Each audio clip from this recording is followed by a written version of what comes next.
بسم اللہ الرحمن الرحیم۔ السلام علیکم۔ قرآن کریم میں ارشاد باری ہے، اور ہم نے ان کے لیے تانبے کا چشمہ بہا دیا۔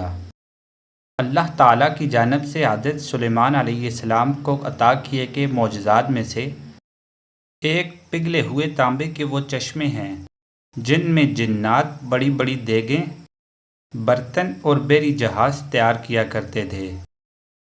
تورات اور جدید تاریخی تحقیقات سے پتہ چلتا ہے کہ حضرت سلیمان علیہ السلام نے بڑے پیمانہ پر بحری تجارت کا سلسلہ شروع کیا تھا۔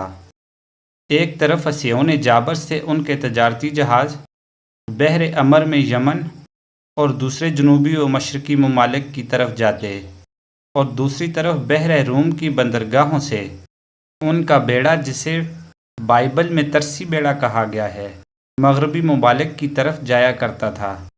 اسیون جابر میں ان کے زمانے کی ایک عظیم الشان بٹی ملی ہے۔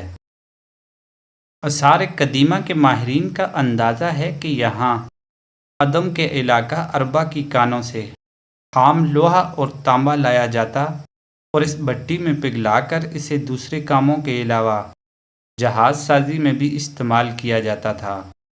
اس سے قرآن مجید کی اس آیت کا مفہوم واضح ہو جاتا ہے جو سورہ سبا میں حضرت سلیمان علیہ السلام کے متعلق آئی ہے کہ اور ہم نے ان کے لیے پگھلی ہوئی دھات کا چشمہ بہا دیا۔ سبحان اللہ۔ مزید اسلامک اور انفارمیٹیو ویڈیو دیکھنے کے لیے چینل کو سبسکرائب اور ویڈیو کو لائک کیجیے۔ شکریہ۔